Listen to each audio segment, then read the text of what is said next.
Raider Nation, what is the deal, man? Once again, it's your guy Panama Fargo, and I'm back to y'all live with another episode of the Raider Rundown. And today, man, we're going to be going over the keys to victory for the Las Vegas Raiders to get a victory against the Miami Dolphins. So without further ado, let's get this intro started and let's get this show cracking.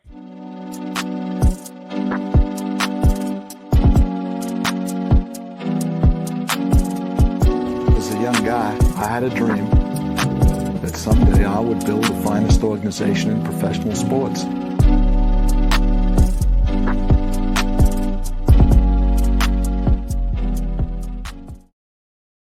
What is the deal, Raider Nation? Once again, it's another episode of the Raider Rundown. Make sure you're tapping on that like and on the subscribe button. And please hit on the little notification bell so you get updated whenever we drop episodes like this one right here. But like I was saying, man, we got to go over the keys to victory for the Las Vegas Raiders. How can they pull out a dub against the Miami Dolphins? So without further ado, let's go ahead and get it started. We're going to start on the offensive side of the ball. Now, when I've been saying all week that we do certain things that don't match up well for Miami, this is the primary thing that I'm talking about. And the number one key is run the damn ball. Got to run the ball, bro. Josh Jacobs has to have another big day, another 25-plus carry day. If he has another 20-plus 25 carry day, right, over 100 yards, I feel the Raiders have a strong possibility to come out with a dub.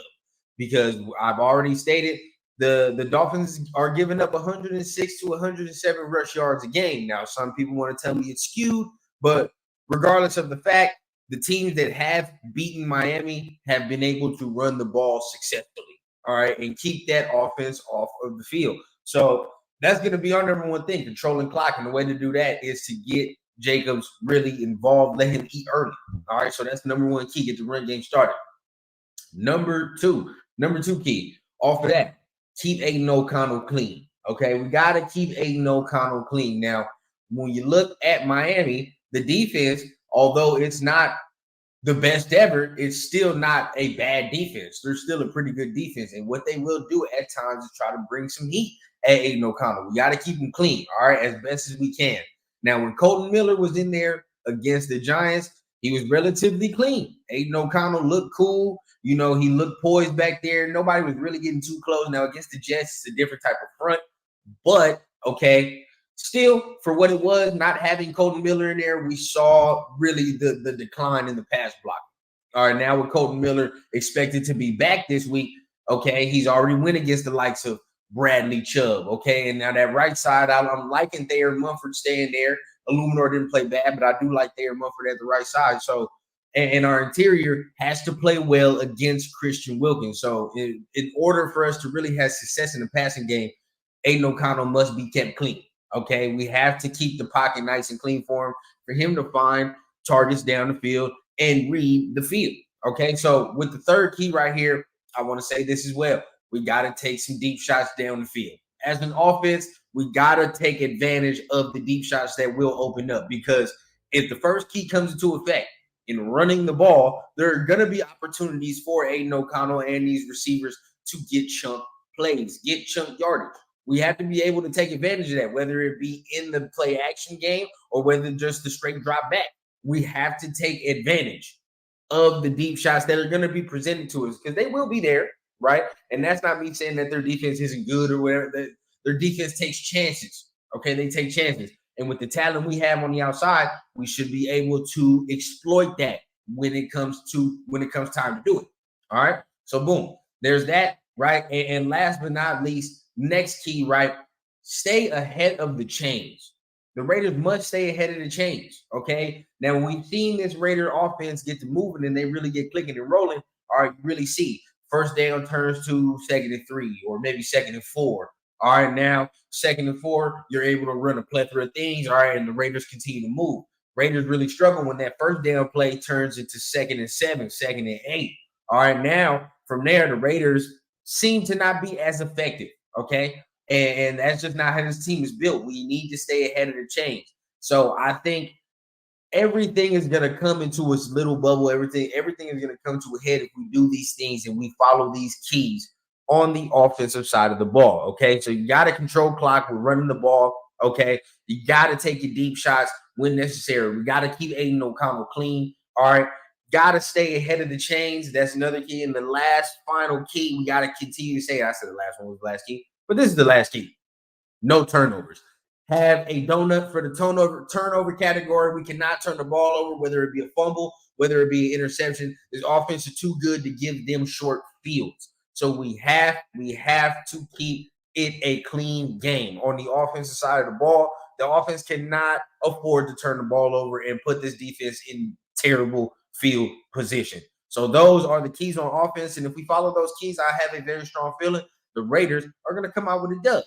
Now, before we move to the defensive side of the ball, remember, make sure you guys are hitting the like, hitting the subscribe button. If it's your first time on the channel, I appreciate you for the viewership, man. And understand, I do these keys every Saturday or Sunday, depending on if the Raiders are playing on Monday. Whatever, I do them the day before the game. So if you're liking what you're hearing now, man, make sure you subscribe and keep the notification bell on, because I do them before every Raiders game. Now, last but not least, we're going to go to the defensive side of the ball, because I've said it all week. This is the true test for this defense. If this defense wants to call itself legit, this defense wants to call itself for real, this is the game you need to show up in.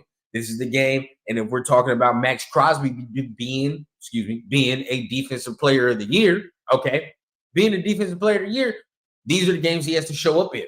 These are the type of games that Max Crosby has to take over. So now let's get into the keys. How do the Raiders have success against the Dolphins? This is what I'm imagining, okay? Number one, got to stop the run game. That's my number one key, all right? I've said it all week. Although they're a high-flying offense, this offense is still a branch of the Shanahan tree, and they like to run the ball. So from there, it's important for them to get Mostert involved, a chain involved. It's very important for them. And the next key will tell you why, but you have to stop their running game. They can't be able to get chunk yardage after chunk yardage in the run game and do what they want to do, okay? If they're able to run the ball, it's going to be a long goddamn day for this defense. So number one, John Jenkins, Adam Butler, Neil Farrell, Bilal Nichols. They all got to get busy, right? Last week, you held Breece Hall to a nice little stat. What was it? 13 carries, 28 yards. That's perfect. But what's the word of the rest of the season? More. This defense gonna have to give us more. So, boom, from there, all right. The first key right there, stop the running game. All right, you got to stop the running game. Second key, off of that, once you stop the running game, now you attack Tua in his play action. Okay, but if you really watch Miami, some of their deep shots are predicated on him being able to use the play action, sit there and hit a deep crossing route. All right, can't allow that to happen. That's why I'm saying you have to disrupt the running game. And from there, all right, you have to get to Tua. You have to disrupt his timing. You have to disrupt his clock, his internal clock. Because if you put pressure on Tua and he's not able to sit there, sit on the spot and allow his receivers to get open, it's going to be a long day. All right. He is real predicated on the timing of things and how things work out. Now, yeah, he can make things happen a little bit if he wanted to, but that's not really his game. Okay, it's not his game to really maneuver out the pocket and find somebody. Be like, that's not his game. So we need to get to him, and we need to get to him early. So that's the second key. All right, first key, stop the run. Second key from there, when they start dropping back, you need to get to Tua. He needs to go down. All right, he must go down. Third key. All right, this is for the receivers on the outside because we're worried about that. I mean, as crazy as it is, you got to get physical with them on the outside. You got to. And they're coming into the game knowing that because that's probably the playbook they've heard throughout their bye week and all these weeks. Get physical with Miami. Get physical with Miami. They won't be able to handle it. So they'll come prepared. But realistically, you got to mix it up. And you got to be able to get a little physical with them at the line of scrimmage and not allow them to get a free release. Like I just said with Tua and him dropping back, disrupt that timing. Another part of the time is the receivers getting to a spot at a certain time. They need to do that in order for him to throw him open. He has supreme, what's the word I'm looking for? There's a word I'm looking for. I can't even think about it. But he has nice accuracy when he's when he's able to sit down in the pocket at anticipation, right? And he has great anticipation when he's able to sit there and allow his receivers to run to a spot and Tua is able to have no pressure in his face. But if you're able to get to Tua and you're able to disrupt the receiver timing, it's going to throw off the passing game just a tad. All right, little bump here, right, little maneuver here, something to throw off these receivers, because you can't let Tyreek just get a free release on you, right? He can't get a free release. Waddle can't get a free release. That's just shit that if you do that, right, then you're just asking for trouble, because I don't want to see Marcus Peters playing 10 yards off of Tyreek Hill, all right, and he's just allowed to run up, catch a goddamn curl route, and get busy on the outside. No, you're going to have to get physical with these receivers. So that's the third key right there, all right?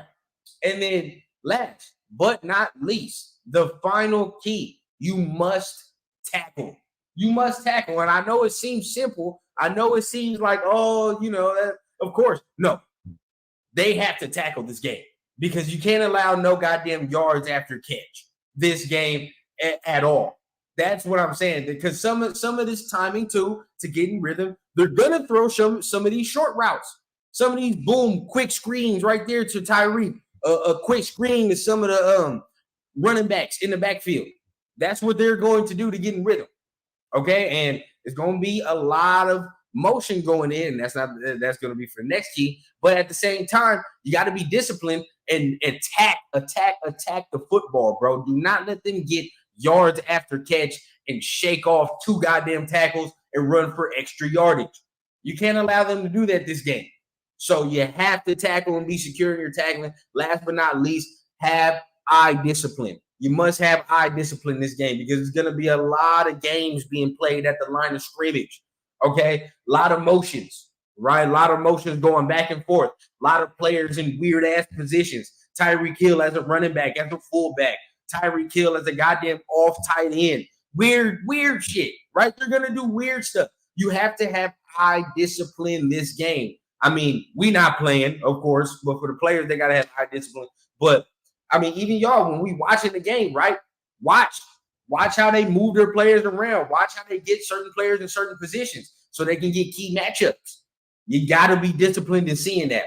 And that's going to be a very big key going into this game for the defense. So those are all my keys for the Las Vegas Raiders to get a victory against the Miami Dolphins, man. Let me know what y'all think. What did I miss? What do y'all think is the key that I didn't say? What do you agree with? What do you disagree with? Let me know down below in the comments, right? Let's see if the Raiders pull out a dub tomorrow against Miami, early game. So I'm hyped up for it, man. You know I'm going to be live after the game.